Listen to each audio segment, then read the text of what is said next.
A very quick question for you.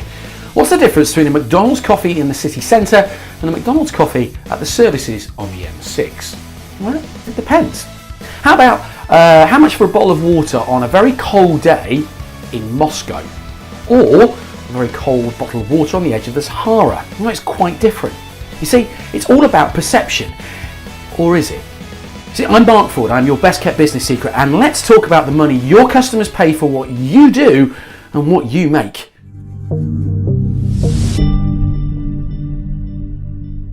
So let's get this absolutely straight between you and me right now. Pricing is no science. It's a bloody beautiful art form. So let's firstly talk about price and cost. Perhaps initially you feel that you should set a price which is dependent upon the cost of creating your product or your service. So you take all the costs, the raw materials, the salaries, the transport, the logistics, the legal fees, anything and everything. And then you add the margin or the profit that you need to make, and ta-da! There is your price. Now that seems pretty simple, doesn't it? That's because it is, and yet many small business owners spend very little time working that out. However, it is only one way to do it, but it might lose you a lot of money. It might even destroy your business, but more positively, it might be a huge missed opportunity. So let's listen up, folks, and let's talk some more about price. Price and perception. Now, the reason for this is that price is never an absolute thing. Price is as much about, if not all about, perception of value.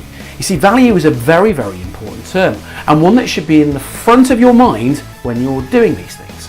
So what is your product or service worth to a buyer? Now, this doesn't always correlate directly with cost. You see, some seats at the theatre are more expensive and people will pay more for them because although the product or the show or the concert is exactly the same, certain seats are perceived to give you more value because you can potentially see more or hear more.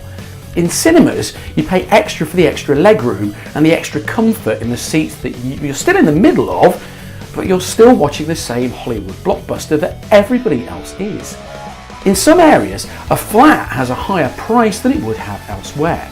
You see, the flat is exactly the same as a flat in another place, but this particular area is currently more fashionable, and so the property has a higher price. So, what's the message here? Well, boost the perceived value and increase the price? Well, selling your cakes in a fancy box with a ribbon on may allow you to significantly increase the price of those same cakes. The essential message here is that maybe you could be charging a lot more for your product or service already, or maybe you just need a little bit of extra work that could allow you to charge more in the very near future. Certainly, talk less about cost and more about value. Now, price and positioning. Price is one of the simplest ways to indicate to the prospect or your customer where you are in the market. The consumer will position your price against others and will quickly understand whether you are meant to be cheap and cheerful or expensive and premium, or even worse, somewhere in between. Does your price express that right message to your potential customer and client? Now, price and market penetration. Do you wish to price low and gain high market share and probably low margin, but a lot of low margins? Or price high and take a nice fat margin and accept lower market share, but maybe from the customers who are far easier to deal with? This is a decision which needs to be taken now. Price and elasticity. Now, just so you're familiar with the jargon and can hold your own in a syndicate session, a price is elastic if it can be increased and little or nothing happens to the customer demand. It can be expressed mathematically, but I really am not going to go into this right here. Now, bear this in mind, however. Simply increase your prices until your customer says no.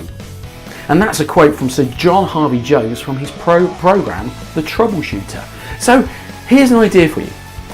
I would like you to do a little market survey. Ask 20 coffee drinkers about their coffee buying habits. No, seriously, I want you to do this. See, when they buy a cup of coffee on its own and not with a meal, how do they decide where to buy it? Try and establish all the variables. Push beyond that very quick response you're guaranteed to get. For example, if somebody says price, ask them what price they pay. You actually might be surprised that they might not actually know what price they pay. Hence, They're not buying on price. They're buying on location, brand, fast response, things like that. How much of that information is transferable to your business or to your clients' businesses? So, what are you going to do with your pricing? How can you add more value and charge more for what you sell or what you do? Drop your comments below, go and be brilliant, and I'll see you very soon.